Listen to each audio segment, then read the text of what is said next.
नमस्कार, आदाब, सत श्री अकाल।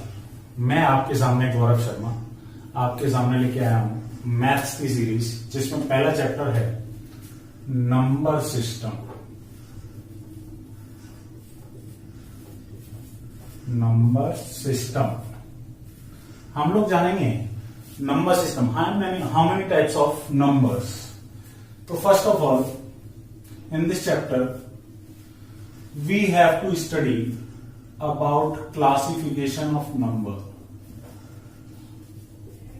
Classification of number. Then divisibility आएगी, then remainder आएगा, etc. तो फर्स्ट ऑफ ऑल हम जानते हैं नंबर कितने टाइप के होते हैं। हम मैथ्स को दोनों लैंग्वेज में पढ़ेंगे, इंग्लिश में भी पढ़ेंगे और हिंदी में भी पढ़ेंगे। तो मैं आपसे पूछूं संख्याएं कितने प्रकार की होती हैं, तब आपका आंसर आना चाहिए संख्याएं दो प्रकार की होती हैं। पहला होता है रियल नंबर्स, जिनको आपको पढ़ना है। दूसरा होता है imaginary number. Imaginary number. Real number को हम हिंदी में बोलते हैं वास्तविक संख्या।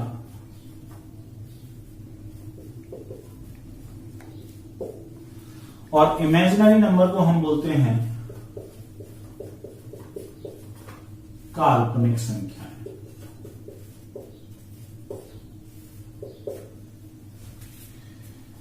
रियल नंबर, काल्पनिक संख्याएं आपके सिलेबस में है नहीं। आपके सिलेबस में है क्या? वास्तविक संख्या यानी रियल नंबर्स। अगर आपसे पूछे जाए वास्तविक संख्याएं कितने टाइप की होती हैं, तो वास्तविक संख्याओं को हम ऐसे डिफाइन कर सकते हैं।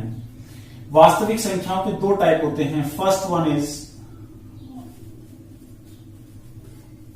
परिमेय संख्याएं और दूसरा अपरिमेय संख्या। यानी परिमेय संख्याओं को बोलते हैं रैशनल नंबर इंग्लिश में।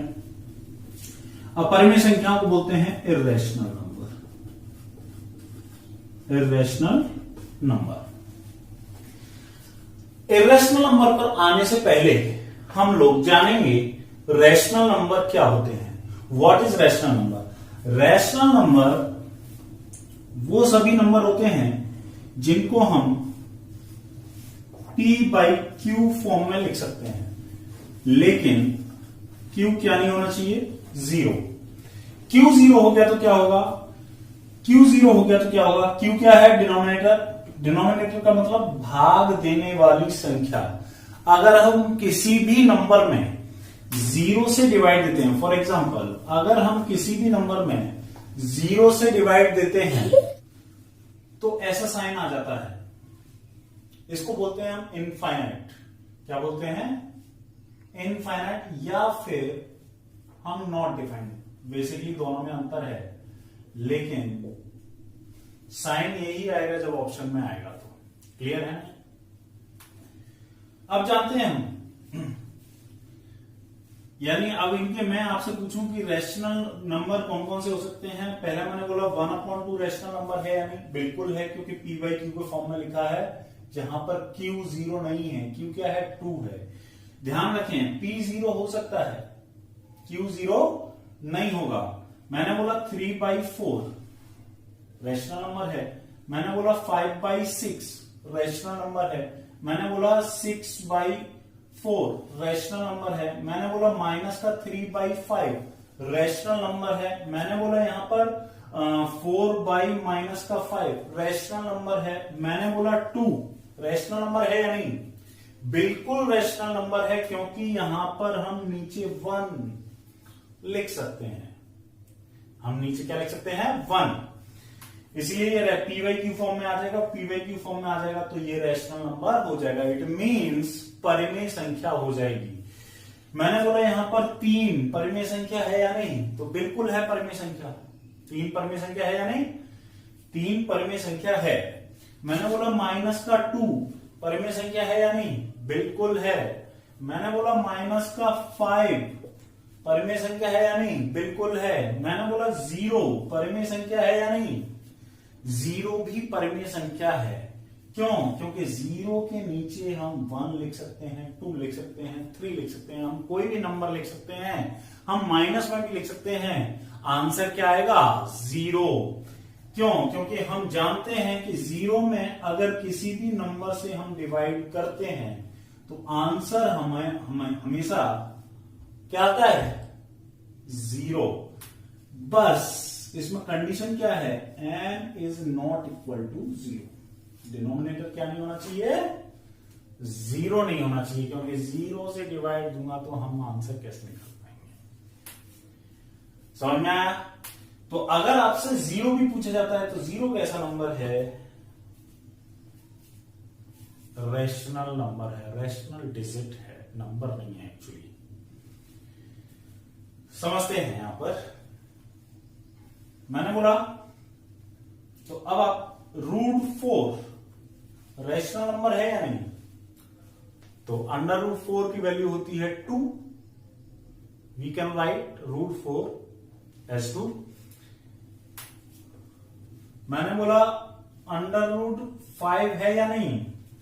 अब आप जानते हैं √5 की कोई एग्जैक्ट वैल्यू नहीं होती, इसीलिए इसको हम रैशनल नंबर में नहीं डाल सकते। इसलिए √5 आपका रैशनल नंबर नहीं है। मैंने बोला cube root of 8, exactly cube root of 8 की वैल्यू 2 होती है, सब लोग जानते हैं। लेकिन अगर मैंने बोल दिया होता स्क्वायर रूट ऑफ 8 तो ये भी बिल्कुल नहीं होता, क्योंकि 8 का वर्गमूल नहीं निकाल सकता, 8 का घनमूल तो मैं निकाल सकता हूं। इसलिए क्यूब रूट ऑफ 8 तो एक रैशनल नंबर है, लेकिन स्क्वायर रूट ऑफ 8 एक रैशनल नंबर नहीं है। अंडरस्टूड? स्क्रीनशॉट लीजिए।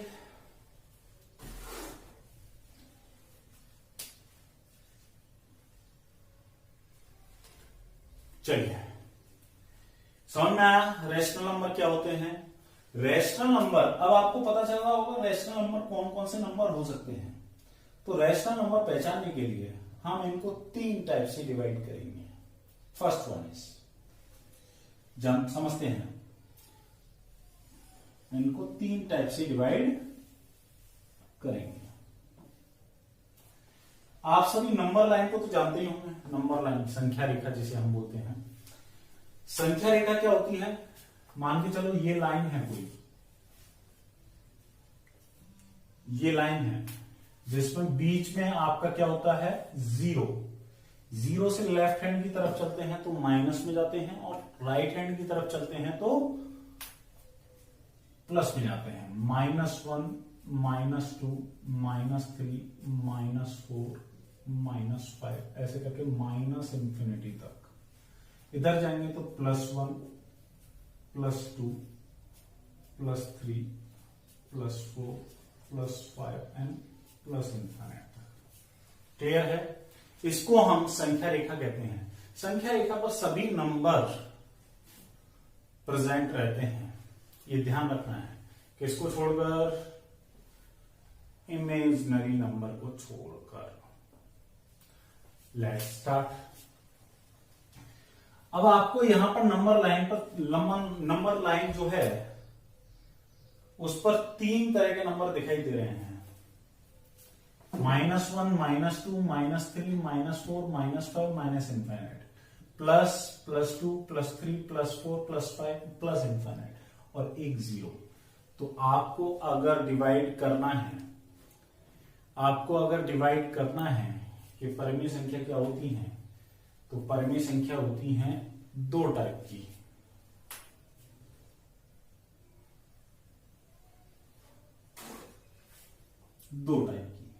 पहला होता है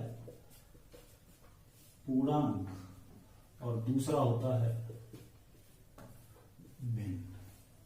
पहला होता है पूर्णांक, दूसरा होता है भिन्न। पूर्णांक का मतलब होता है इंटीजर्स, और भिन्न का मतलब होता है फ्रैक्शन, इसको डेसिमल भी बोल सकते हैं।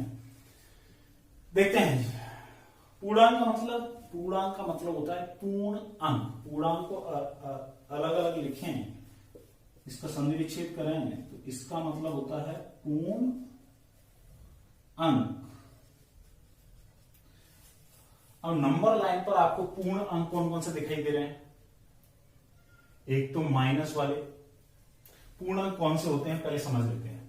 हम संख्या जानते हैं, जैसे मैंने लिखा 4 पूर्ण अंक है, 5 पूर्ण अंक है, 6 पूर्ण अंक है यानी इंटीजर है, 7 पूर्ण अंक है, 8 पूर्ण अंक है। मैंने बोला 4.6, क्या ये पूर्ण अंक है? ये पूर्ण अंक नहीं है, इसको डेसिमल बोला जाएगा यानी फ्रैक्शन बोला जाएगा। एम आई राइट और रॉन्ग? मैंने बोला यहां पर 1.25 यानी दशमलव नहीं आना चाहिए। जब दशमलव नहीं आएगा तो वो पूर्ण अंक माना जाएगा। अंडरस्टूड? देखते हैं जरा यहां पर। तो यहां पर आपको कितने तरीके के दिख रहे हैं आपको इंटीजर पूर्ण अंक? कितने तरीके के? एक तो ये माइनस वाले,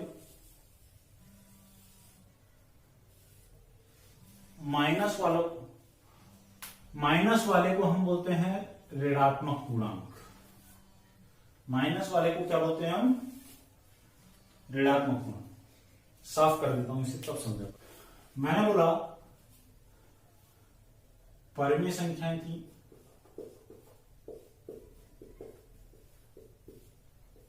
परिमेय संख्याओं को दो टाइप से डिवाइड कर सकते हैं, यानी रेशनल नंबर को हम दो टाइप से डिवाइड कर सकते हैं। पहला मैंने बोला पूर्णांक, दूसरा मैंने बोला भिन्न यानी डेसिमल भी हो सकता है और डेसिमल नहीं भी हो सकता है। पूर्णांक का मतलब होता है इंटीजर्स और भिन्न का मतलब होता है फ्रैक्शन। सॉरी, भिन्न का मतलब क्या होता है? फ्रैक्शन। समझना है जरा यहां पर। मैंने पहले ही बोला आपको इंटीजर्स को समझना है तो आपको नंबर लाइन को जानना पड़ेगा, और नंबर लाइन को हम ऐसे रिप्रेजेंट करते हैं। लेफ्ट हैंड साइड में आपका नेगेटिव वाले इंटीजर्स होते हैं, राइट हैंड साइड में पॉजिटिव वाले इंटीजर्स होते हैं, और जो आपको एक और इंटीजर दिखाई दे रहा है उसे बोलते हैं जीरो। मैं पहले ही बता चुका हूं इंटीजर क्या होते हैं। इंटीजर को हिंदी में बोलते हैं पूर्णांक, और पूर्णांक का अगर मैं संधि विच्छेद करूं तो पूर्ण अंक होता है। क्या होता है? पूर्ण अंक। वो चाहे माइनस में हो या प्लस में हो या कुछ जीरो।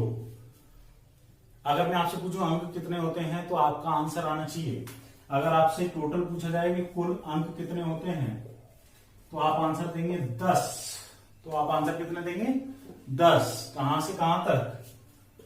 0 1 2 3 4 5 6 7 8 9। तो ये 10 डिजिट हो गए। अगर टोटल डिजिट पूछे जाते हैं तो आप आंसर देंगे 10, जिसमें 0 भी इंक्लूड होता है। लेकिन अगर मैंने पूछा how many number of 1 digit, तब आंसर देंगे आप 9। तब उसमें 0 काउंट नहीं होगा, क्योंकि 0 अकेला कोई भी नंबर नहीं है। तब आप 1 से स्टार्ट करेंगे और 9 तक जाएंगे। क्यों 10 क्यों नहीं लेंगे? क्योंकि मैंने सिंगल डिजिट नंबर पूछा है। सिंगल डिजिट नंबर कितने होते हैं? तो 9। मैं अभी आऊंगा इस पर, क्वेश्चन करेंगे, आंसर क्वेश्चन करेंगे हम कुछ। तो पूर्णांक मैंने बताया पूर्ण अंक। पूर्ण अंक वो माइनस में भी हो सकता है, प्लस में भी हो सकता है। फ्रैक्शन वाला पार्ट नहीं लेना, डेसिमल वाला पार्ट नहीं लेना है, दशमलव वाला।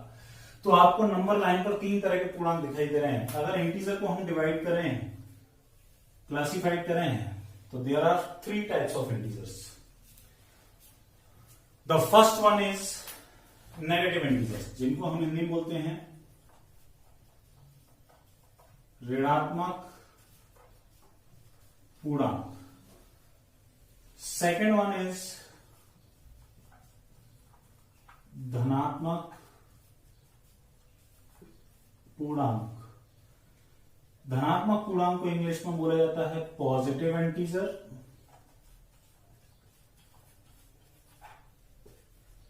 और ऋणात्मक पूर्णांक को बोला जाता है नेगेटिव इंटीजर। और तीसरा जो पूर्णांक होता है वो होता है जीरो। इसको हिंदी में बोलते हैं गैर धनात्मक और गैर ऋणात्मक पूर्णांक। न तो ये नेगेटिव है न ये पॉजिटिव है, इसीलिए इससे एक क्वेश्चन आता है टेट में, एसएससी ने तो पूछना बंद कर दिया कि आपका उदासीन अंक कौन सा है। तो जीरो ही अंक ऐसा है जिसको हम उदासीन बोलते हैं, neutral. What is the neutral value? Neutral value कौन सी है? जीरो, क्योंकि जीरो ना तो नेगेटिव होता है ना ही पॉजिटिव होता है। लेकिन अगर इंटीजर की बात की जाए, कितने टाइप के होते हैं? तो इंटीजर होते हैं 3 टाइप के, ऋणात्मक पूर्णांक, धनात्मक पूर्णांक और जीरो।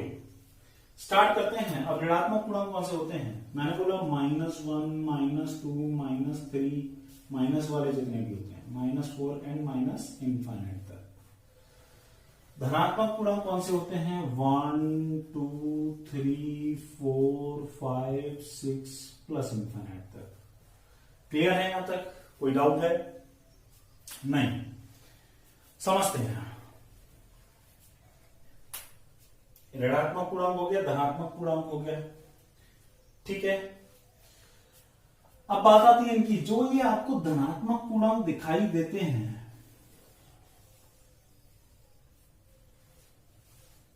इन्हीं को हम बोलते हैं नेचुरल नंबर। क्या बोलते हैं? Natural number. यानी अगर मैं बात करूं कि प्राकृतिक संख्याएं किन्हें कहते हैं,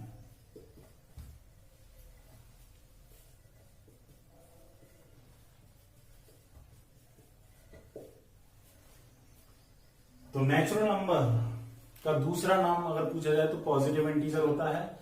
पॉजिटिव इंटीजर को ही हम क्या बोलते हैं? प्राकृतिक संख्याएं बोलते हैं। क्लियर है यहां तक? कोई डाउट है? मैं हट जाता हूं, स्क्रीनशॉट ले लीजिए। चलिए देखते हैं, तो यहां तक समझ में आया। अब हम चलते हैं डेसिमल वाले पोर्शन पर, रहता है। चलिए बात करते हैं डेसिमल यानी दशमलव।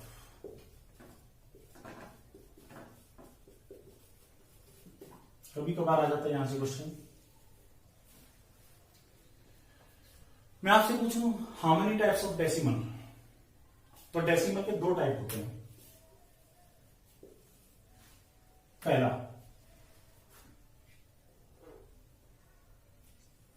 जिसे हिंदी में बोलते हैं शांत दशमलव,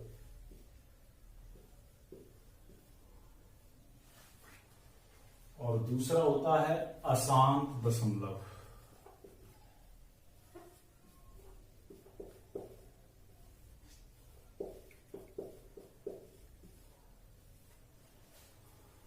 शांत दशमलव यानी बोला जाता है टर्मिनेटिंग डेसिमल,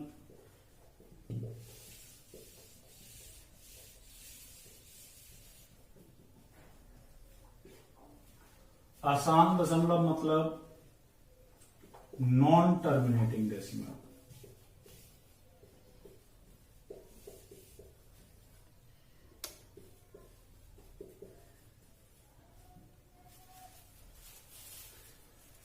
टर्मिनेटिंग डेसिमल समझते हैं यहां पहले क्या अंतर है दोनों में।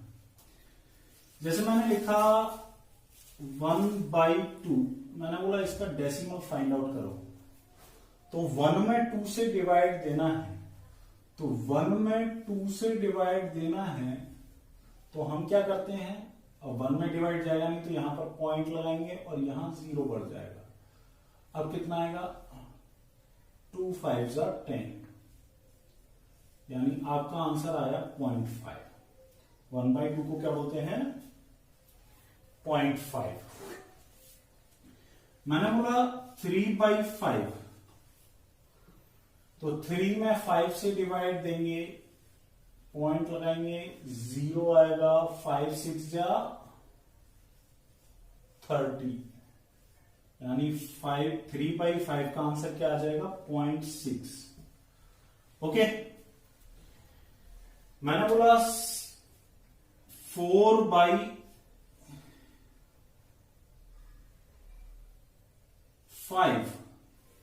फॉर एग्जाम्पल 4/5 लिखा, तो इसका आंसर पॉइंट लगाएंगे, 0 बढ़ाएंगे, 5 8 जा, तो ये आ जाएगा 0.8। मैंने लिखा 1/8, तो इसका आंसर आ जाएगा 0.125। क्लियर है यहां तक? अब समझते हैं। मैंने लिखा यहां पर 3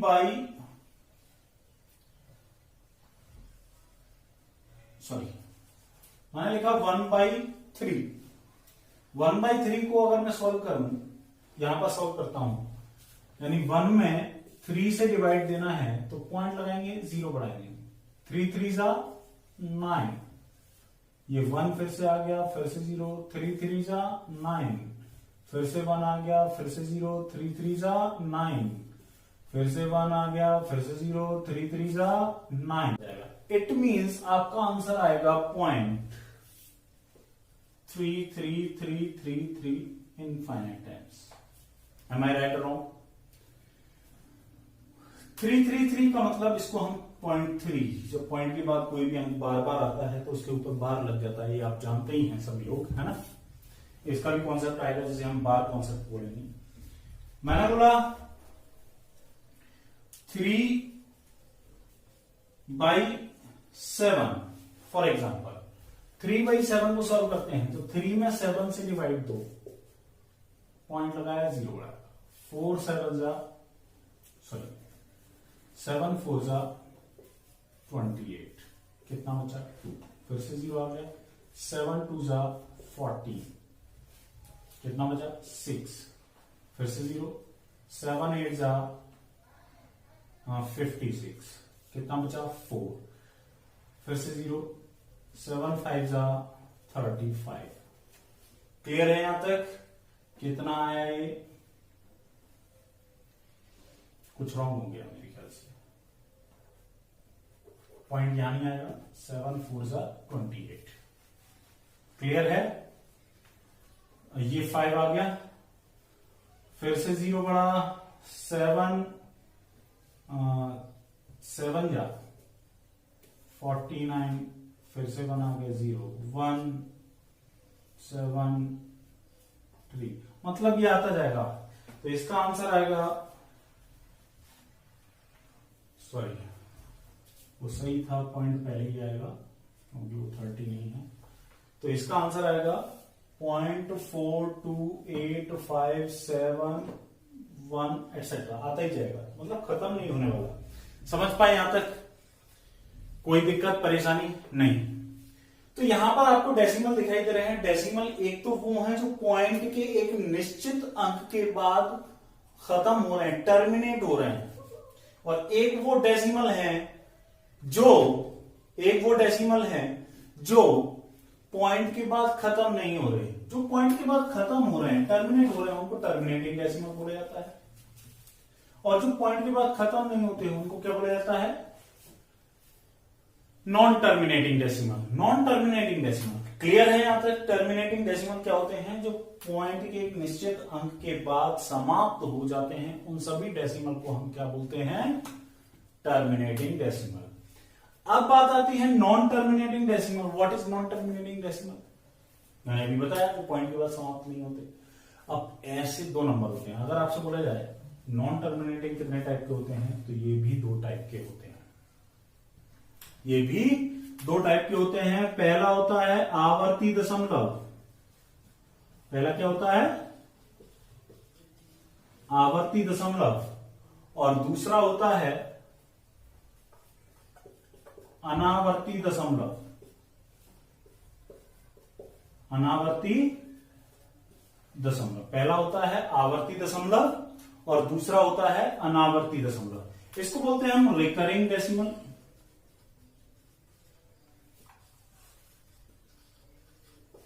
इसको बोलते हैं नॉन रिकरिंग डेसिमल।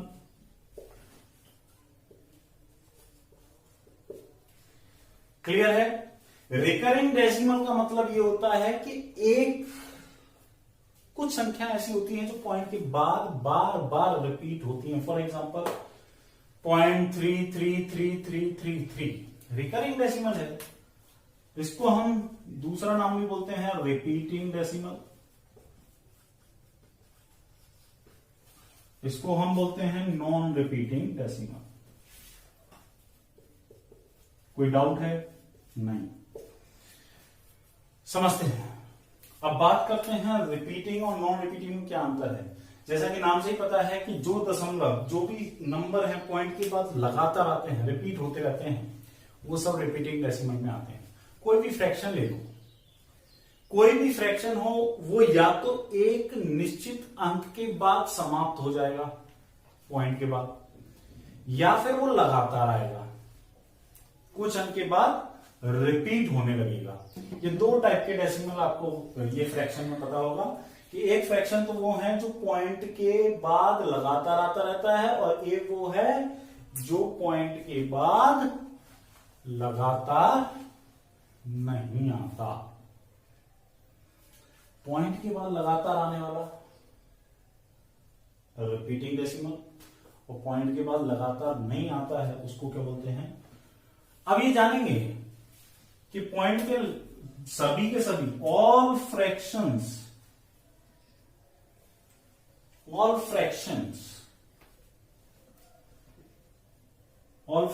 में से मैंने आपको बताया कुछ तो ऐसे होंगे जो टर्मिनेट हो जाएंगे, फॉर एग्जांपल ये, और कुछ ऐसे होंगे जो रिपीट होंगे। जैसे मैंने बोला 2/7, 1/3, 4/9, इनको मैं अगर सॉल्व करूं तो ये रिपीट होना स्टार्ट हो जाएंगे। 22/7, 22/7, 3/7। Am I right? अब आप बोल रहे हैं कि सर ये 3/8 नहीं होगा, तो बिल्कुल नहीं होगा, ये टर्मिनेट हो जाएगा। देखो जरा, 3 में 8 से डिवाइड देते हैं, 0.0, 8 3 24, 6 ये 0, 56 4 ये 0, 8 5 40। तो पॉइंट के बाद 3 अंकों के बाद ये खत्म हो गया 3/8, तो 3/8 रिपीटिंग डेसिमल में नहीं आएगा, वो किसमें आएगा? टर्मिनेटिंग डेसिमल में। अब आप बोलेंगे सर ये तो इसमें आ गए, अब बचे कौन से नॉन रिपीटिंग वाले? नॉन रिपीटिंग वाले फ्रैक्शन में नहीं, मैं आपको बताऊं, नॉन रिपीटिंग डेसिमल वो सारे डेसिमल होते हैं जिनका हम परफेक्ट रूट नहीं निकाल सकते, जिनका हम परफेक्ट रूट नहीं निकाल सकते। ऐसी चला दो, जिनका हम परफेक्ट रूट नहीं निकाल सकते। फॉर एग्जाम्पल मैंने बोला √2, तो √2 नॉन रिकरिंग डेसिमल है।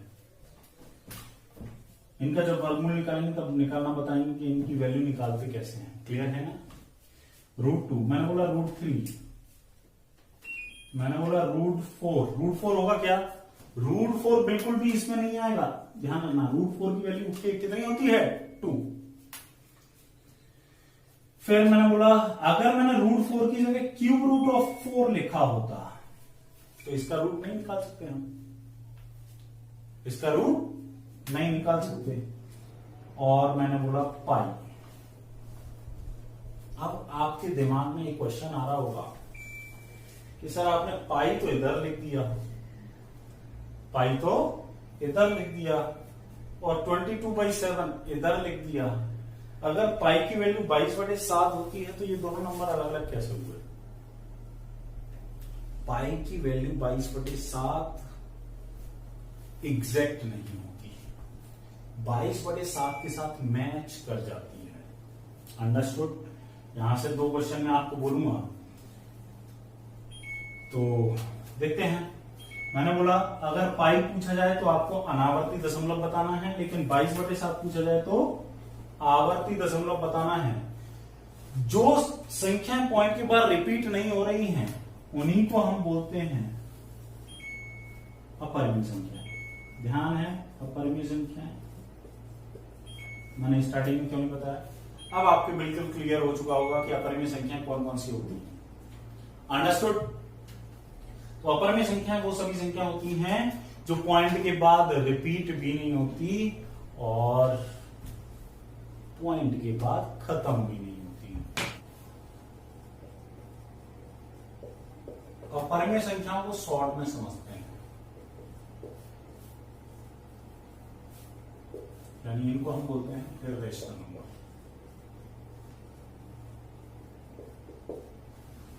इनको हम क्या बोलते हैं, इर्रेशनल नंबर। इनको हम दो पॉइंट में डिस्कस करते हैं। पहला होता है नॉन रिपीटिंग और नॉन टर्मिनेटिंग।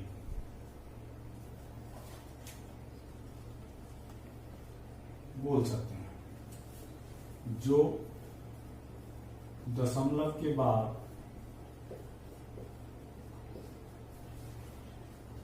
लगातार जो संख्याएं, जो अंक या संख्याएं दशमलव के बाद लगातार नहीं आते, लगातार नहीं आते, और जो अंक या संख्या, जो अंक या संख्या दशमलव के बाद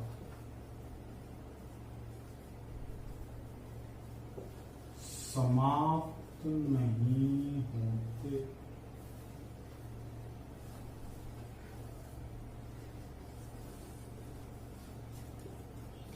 क्लियर है?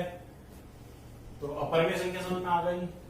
धीरे से जानते हैं काल्पनिक संख्याएं क्या होती हैं, जो हमने स्टार्टिंग में, ये आपके कोर्स में नहीं है, इमेजिनरी, ये लास्ट है, फिर कल पढ़ेंगे काल्पनिक संख्याएं।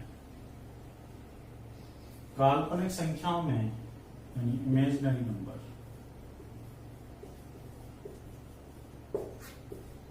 इमेजिनरी नंबर मतलब इनका जो फॉर्मेट होता है वो, इनको हम आई से रिप्रेजेंट किया जाता है।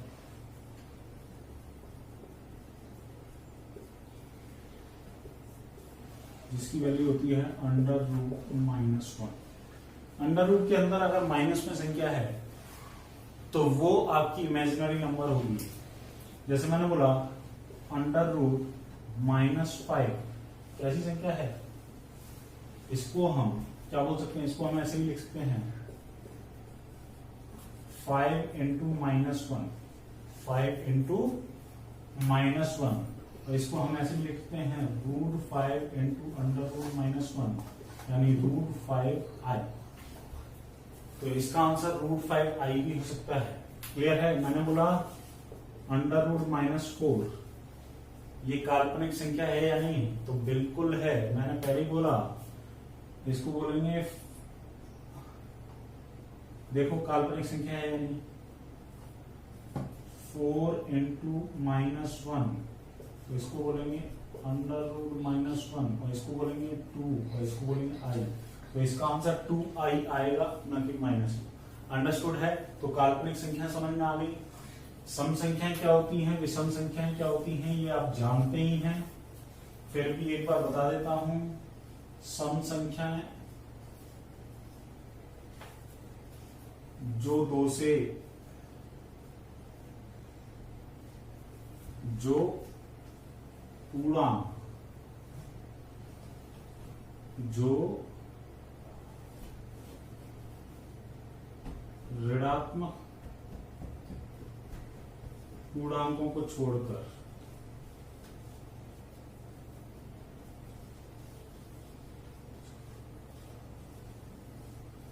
दो से पूर्णतः विभक्त होते हैं, जो संख्याएं ऋणात्मक पूर्णांकों को छोड़कर 2 से पूर्णतः विभक्त होती हैं उनको क्या बोला जाता है? सम संख्या यानी इवन नंबर। तो अगर आपसे पूछा जाए स्मॉलेस्ट इवन नंबर कौन सा है, तो 0 है। सबसे छोटा इवन नंबर सम संख्या कौन सी है? 2 है, सॉरी 0 है। विषम संख्या है जो 2 से डिवाइड नहीं होती। ऑड नंबर जो 2 से विभाजित नहीं होती। तो मैंने यहां पहले लिखा है ऋणात्मक पूर्णांकों को छोड़कर, तो -2 सम संख्या नहीं होगी, -4 सम संख्या नहीं होगी। क्लियर है? 0 हो जाएगी, 2 हो जाएगी, 4 हो जाएगी। तो ये आपके हो गए। क्लियर है? एक बात आती है अभाज्य संख्याओं की। अभाज्य संख्याएं जिनको हम प्राइम नंबर बोलते हैं, जिनको हम क्या बोलते हैं? Prime number. वो सभी संख्याएं जिनके केवल 2 ही गुणनखंड होते हैं। वो सभी संख्याएं जिनके केवल 2 ही गुणनखंड होते हैं। All those numbers which have only 2 factors are called prime numbers. वो सभी संख्याएं जिनके केवल 2 ही गुणनखंड होते हैं,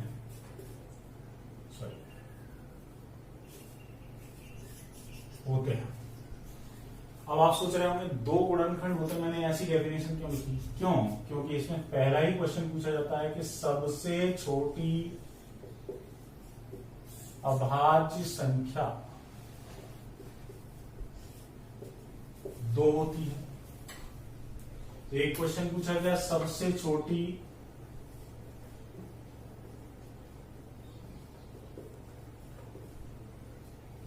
सम अभाज्य संख्या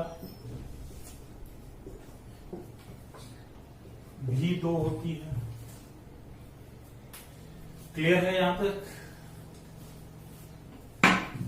देखते हैं। अभी थोड़ा सा पार्ट रह गया है, इसे भी कंप्लीट कर लेते हैं ये, जिससे आपको पूरा कंप्लीट हो जाए क्लासिफिकेशन ऑफ नंबर्स। फिर आगे पढ़ेंगे कल का चैप्टर, कल क्वेश्चन कराएंगे। देखते हैं।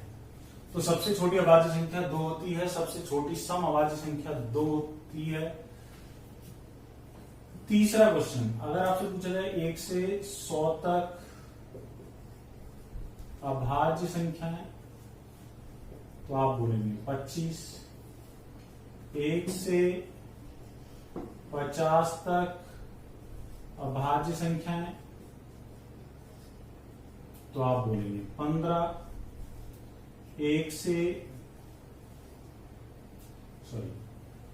50 से 100 तक कितनी बची? ओनली 10। 50 से 100 तक कितनी अभाज्य संख्या होती हैं? 10। एक और संख्या होती हैं जिन्हें हम बोलते हैं भाज्य संख्याएं, कंपोजिट नंबर। इनको बोलते हैं प्राइम नंबर, और इनको बोलते हैं, यहां पर लिख देता हूं समझने के लिए, देखिए जरा, भाज्य संख्याएं, कंपोजिट नंबर।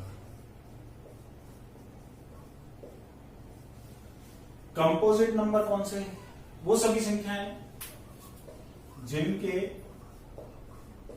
2 से अधिक गुणनखंड होते हैं।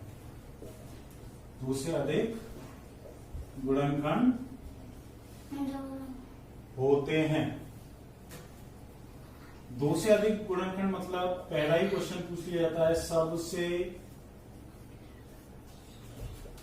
छोटी भाज्य संख्या।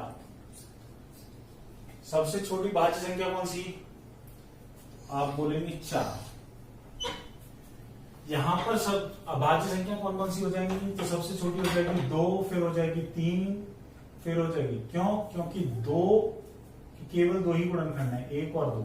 केवल 1 से डिवाइड होता है और 2 से डिवाइड होता है। 3 का मतलब 1 और 3। फिर आती है 5, फिर यानी ये 1 से डिवाइड होगी, ये 5 से डिवाइड होगी। फिर आएगी 7। 7 भी 1 से डिवाइड होता है, 7 से डिवाइड होता है। 9 नहीं लेंगे, 9 के तो 3 फैक्टर हो जाएंगे। देखिए जरा, 9 1 से भी डिवाइड होता है, 3 से भी डिवाइड होता है और 9 से भी डिवाइड होता है। यानी इसके 2 से अधिक गुणनखंड हो गए, इसलिए ये किस में जाएगी? भाज्य संख्या में, कंपोजिट नंबर में। इसलिए हम 9 को नहीं लेंगे। क्लियर है यहां तक? तो मैं अगर आपसे पूछूं, देखो 2 एक अभाज्य संख्या है, 3 एक अभाज्य संख्या है, 5, 3 के बाद 4 रह गया, तो 4 एक सबसे छोटी भाज्य संख्या है। क्यों? क्योंकि इसके 3 फैक्टर हैं, 1, 2 और 4। 3 फैक्टर हो गए। मैंने क्या लिखा? 2 से अधिक गुणनखंड होते हैं वो सभी संख्या कैसे होती हैं? Composite number. दूसरा, 1 से 100 तक पूछा जाए, 1 से 100 तक पूछा जाए तो सिंपल निकाल सकते हैं। तो 1 से 100 तक अभाज्य संख्या कितनी होती है? 25। सॉरी, 1 से 100 तक टोटल संख्या कितनी हो गई? 100। इसमें अभाज्य संख्या निकाल दो 25, और इसमें 1 को भी निकालना पड़ेगा। क्यों? क्योंकि 1 ना तो भाज्य है और ना अभाज्य है, 1 को भी निकालना पड़ेगा। तो आंसर आएगा 74। आंसर कितना आएगा? 74। क्लियर है? तो 1 से 100 तक भाज्य संख्या पूछी जाए तो 74, सबसे छोटी भाज्य संख्या पूछी जाए तो 4। अब आपके दिमाग में एक क्वेश्चन आ रहा होगा, एक अभाज्य संख्या क्यों नहीं है? क्योंकि 1 का केवल एक ही फैक्टर होता है, इसलिए एक अभाज्य संख्या में नहीं आता। इसलिए सबसे छोटी जो अभाज्य संख्या होती है वो 2 होती है। क्लियर है? तो आज का चैप्टर यहीं फिनिश करते हैं। आज के लिए इतना ही। कल से फिर कंटिन्यू करेंगे इनके क्वेश्चंस के साथ और डिविजिबिलिटी रूल के साथ। तब तक के लिए मैं आपसे विदा चाहता हूं। प्लीज इसे सब्सक्राइब जरूर कर लीजिएगा। ये मेरा फर्स्ट वीडियो है। Thanks a lot.